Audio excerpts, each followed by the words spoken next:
Olá, pessoal, tudo bem? Nesse conteúdo aqui, eu vou conversar com vocês sobre os coloides.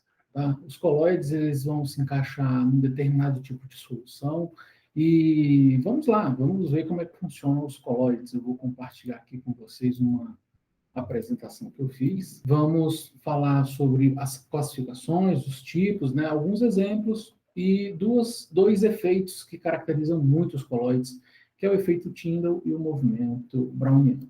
Tá bom? Pessoal, os coloides, eles, na sua classificação, a gente pode começar falando de alguns exemplos, como, por exemplo, misturas. Tá? A grosso modo, são misturas. Então, nós conhecemos algumas misturas, como água e areia, água e óleo, água e sal, água e açúcar, são exemplos de misturas. A gente conhece isso daí muito bem. E a gente pode separar aqui, né, essas misturas aqui em três grandes grupos, certo? São três grandes grupos aqui, onde a gente pode ter misturas que apresentam uma fase e misturas que apresentam duas fases. A gente pode identificar essas duas fases ou não, depende muito da condição que nós temos ali para fazer essa identificação, tá certo? Sobre essa questão das fases, nós sabemos que as misturas homogêneas, elas são classificadas assim porque a gente consegue identificar uma fase só. Quando a gente mistura, por exemplo, água e sal, né, a gente não consegue ver formação de corpo de fundo, por exemplo, dentro do limite, né, ali da solubilidade do sal que você está utilizando. Ou ainda com o açúcar, dentro do limite da solubilidade do açúcar, você não vai observar a formação de uma segunda fase ou de um corpo de fundo. São misturas homogêneas, uma única fase. No caso das misturas heterogêneas, que é o nosso próximo passo, com as duas fases, eu vou colocar mais um exemplo aqui, água e gelatina. Gelatina, você já viu, né? Você conhece, você já preparou gelatina uma vez na vida. Né? Então, a gelatina é aquele grupo de misturas onde você não sabe se tem uma fase ou se tem duas. E como é que eu vou conseguir diferenciar? Não é verdade? Nesse caso, pessoal, nós estamos falando de misturas heterogêneas, certo? Nas misturas heterogêneas, cada uma das fases apresentam propriedades físico-químicas que são distintas. Tá? Água e óleo, por exemplo, você sabe que a água tem uma característica, o óleo tem outra característica, a água é polar e o óleo é apolar. No caso da gelatina, você sabe que tem uma fase ali formada por proteína, açúcar, carboidrato e outra é água mesmo, né? Está misturado numa concentração tal que você não vai identificar duas fases de uma maneira tão simples, mas eu vou te mostrar que dentro da classe das misturas heterogêneas, nós temos os coloides. E os coloides é esse tipo de mistura heterogênea que você não consegue visualizar com clareza as duas fases. Tá? Por exemplo, nós temos a neblina, a fumaça, o ketchup, a maionese, o leite, o sangue, a pasta de dente, né, o creme dental, por exemplo, são exemplos de coloides. A própria gelatina é um coloide, né? Nem sempre você vai conseguir identificar assim as duas fases de uma maneira tão clara, mas a gente consegue, com certeza, dentro dessa classe dos coloides, fazer algumas observações já, tá certo, pessoal? Num coloide, a gente sempre vai encontrar um disperso e um dispersante. Mas você vai dizer, Murilo, o que é disperso e o que é dispersante? Bom, gente, o disperso ele está mais associado com o soluto, tá certo? Enquanto o dispersante ele está associado com o solvente, tá? Então, disperso mais dispersante é uma terminologia utilizada dentro dos coloides, né? Enquanto na maioria das misturas você vai falar soluto e solvente. A definição é a mesma. Essa especificidade surgiu justamente para os coloides, tá certo? No caso do disperso, o que você vai ter é aquela parte da solução em que ela é dispersa, está em menor quantidade de matéria, é o soluto, de fato. Né? E o dispersante é aquele que está em maior quantidade, aquele que ocorre em maior quantidade, onde vai ocorrer a disseminação do disperso, tá certo? Se você quiser fazer uma analogia, por exemplo, o céu seria o dispersante e as estrelas o disperso. Né? As estrelas estão dispersas no céu, que é o dispersante, que é o grande solvente. Né? Isso explica também, pessoal, o caso da água. A água ser considerada o solvente universal. Né? A água tem uma massa molar muito pequena, quando comparado com a quantidade de moléculas que você pode ter numa massa tão pequena, tá certo? Então, isso torna a água, por exemplo, o solvente universal, é o grande dispersante da maioria das misturas, tá certo? Em relação aos nossos exemplos, a neblina, a fumaça, o ketchup, a maionese, o leite, o sangue e outros, mais na frente eu vou te mostrar como é que funciona essa relação entre disperso e dispersante. Pois bem, nessa nossa maneira de analisar, né, como é que a gente vai entender agora se a gente tem um coloide ou não? Essa é a pergunta que fica. E agora, a minha mistura heterogênea é um coloide ou não? Vamos lá. Muito bem. Entre os coloides, né, o que a gente pode falar para você a respeito do tamanho do disperso? O tamanho do disperso é uma característica importante para sabermos se nós temos um coloide ou não. Vamos imaginar aqui um limite inferior, que é 1 nanômetro. 1 nanômetro é o limite inferior da nossa visão. O olho humano consegue enxergar partículas até 1 nanômetro. É bem pequeno, né? E tudo aquilo que está abaixo de 1 nanômetro, quando solubilizado, né, nós temos uma solução homogênea. Então, perceba, se você tem uma mistura de água e sal e você não consegue observar o corpo de fundo, você tem uma grande chance de estar tratando de uma solução homogênea. O NaCl, por exemplo, se dispersou no seu solvente, né, no seu disperso, que é a água, tá certo? No seu dispersante, melhor dizendo, que é a água. E o que for acima de 1 nanômetro, você teria, no caso, solução heterogênea. Mas existe um limite, pessoal. Existe um limite superior do olho humano. O limite superior é de 1.000 nanômetros, tá certo?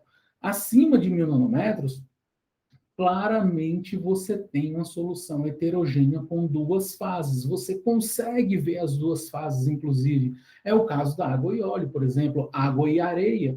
Você também vai ter duas fases, tá? Porque essas partículas vão ter um tamanho maior do que 1.000 nanômetros, tá certo? E o que está compreendido entre 1 nanômetro e 1.000 nanômetros é o que a gente chama de coloide, tá? O coloide, ele vai ter um tamanho de disperso que é maior do que 1 nanômetro e menor do que 1.000 nanômetros, tá certo? Essa é a referência que nós temos para falarmos de coloides.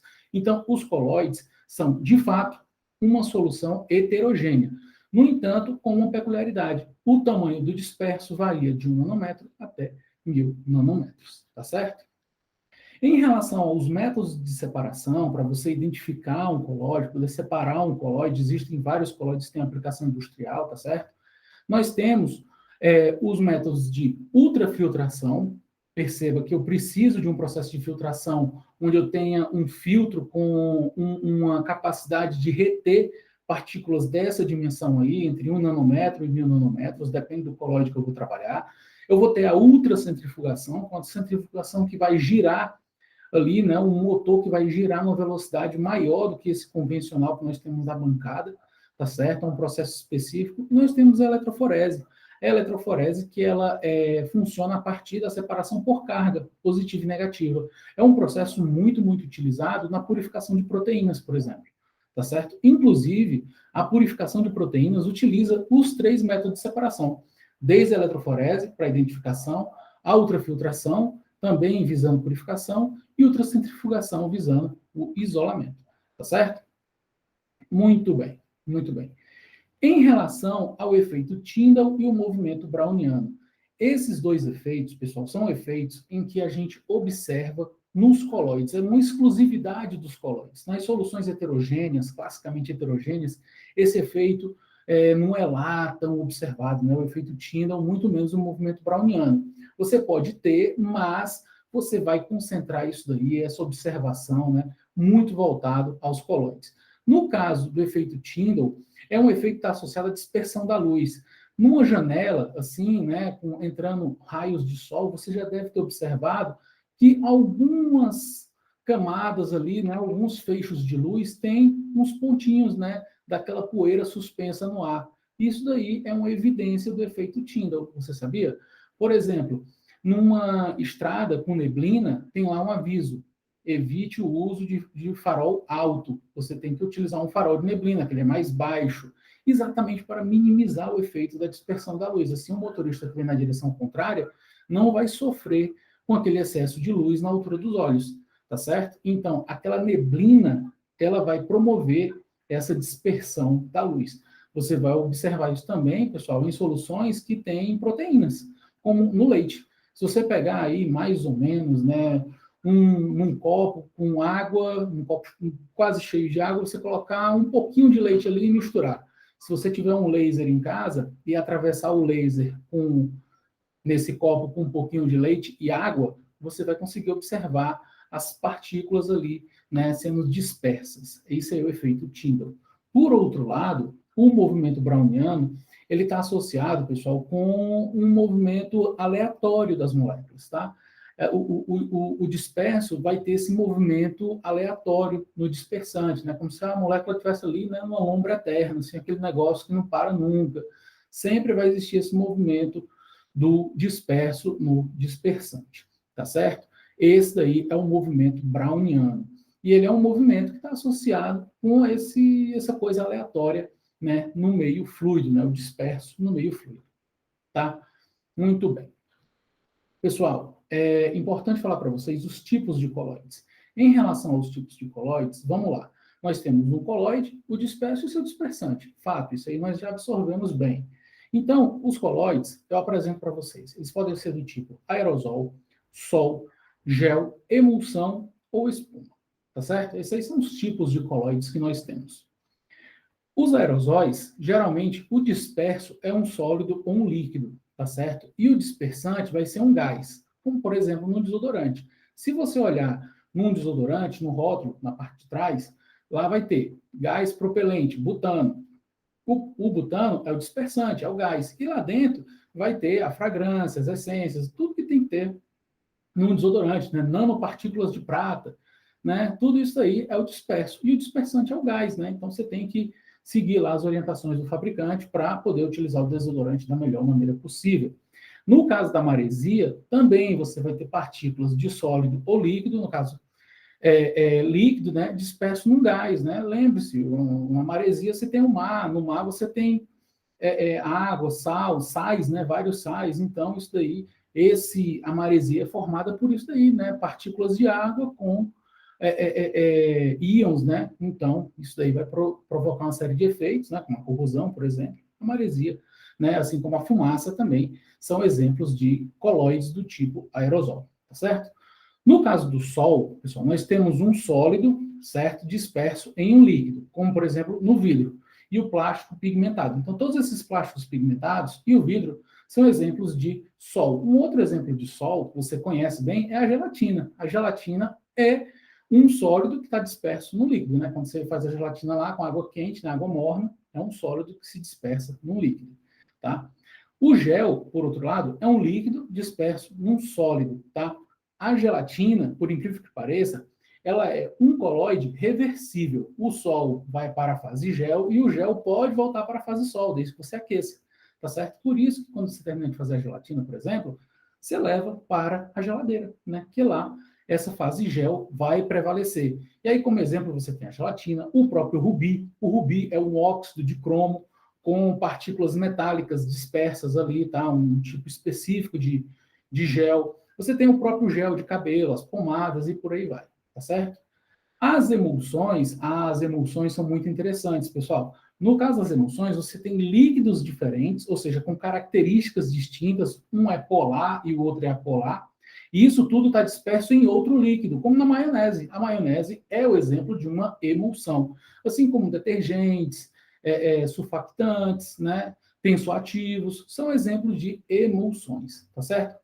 E, por fim, nós temos as espumas, que é um gás disperso em um sólido ou líquido. No caso do sólido, nós temos o isopor, né? Você tem um gás ali que foi disperso num sólido, formou isopor. Ou ainda as próprias espumas, né? Como a espuma de barbear, ou a espuma do detergente ali, né? Que você observa, é um gás que está disperso no líquido, tá certo? Esses aí, pessoal, são os tipos de coloides, os seus dispersos e os seus dispersantes. Muita atenção. Geralmente, o que é cobrado em prova são as emulsões. Por isso, eu vou apresentar aqui para vocês uma característica das emulsões, que é muito interessante. Como são líquidos diferentes, eu vou escolher aqui o vinagre ou o suco de limão, tá? Como um dos líquidos, tu sabe, assim, o vinagre ou o suco de limão é muito polar, né? E um outro líquido seria o óleo de soja. Óleo de soja, tem em casa todo dia aí. né? Então, tu sabe que o seu óleo, ele é apolar, é uma molécula apolar. Então, para misturar um líquido que é polar com um líquido que é apolar, líquidos diferentes, eu vou precisar de uma substância chamada emulsificante. O emulsificante tem essa característica de juntar o que é polar com aquilo que é apolar, tá certo? Então, o ovo é o emulsificante desse tipo de mistura, tá? Que vai formar maionese, no caso. Então, o ovo ele tem uma característica, pessoal, ele é uma substância anfifílica ou anfipática. Ele funciona como emulsionante, tá? Ele vai juntar ali a parte polar com a parte apolar. Porque, você sabe, o ovo tem gordura, tem proteína, tem um monte de coisa, e esse conjunto de propriedades, de características, transformam o ovo num bom emulsificante. Existem outros emulsificantes, como o próprio detergente, os próprios tensoativos, os surfactantes, são excelentes emulsificantes, tá certo? Os sais biliares, né? Você tem lá a vesícula biliar. Os sais biliares têm essa função também de atuar como emulsificante, né? Juntando líquidos que são diferentes, né? No caso dos fluidos biológicos. Sabões e detergentes também são muito utilizados nessa área, né? No caso do derramamento de petróleo, o que é feito, na maioria das vezes, é a utilização de detergentes, porque esses detergentes vão emulsionar a camada de petróleo e vão permitir com que naquele ambiente aquático as trocas gasosas, a luz possa voltar a interagir com a vida marinha. Não é a melhor das soluções, obviamente, mas é uma solução que é empregada como a menos pior, talvez. Tá certo? Pessoal, esses foram os colóides. Foi muito bom conversar com vocês por aqui. Se vocês tiverem alguma dúvida, cara, deixa um comentário aqui nos comentários do YouTube e, se possível, deixa um like nesse vídeo se você tiver gostado dessa explicação. Você tem mais um exemplo de colóides? Eu te desafio a colocar um exemplo aqui nos comentários para a gente poder discutir depois, tá bom? Valeu! Tchau!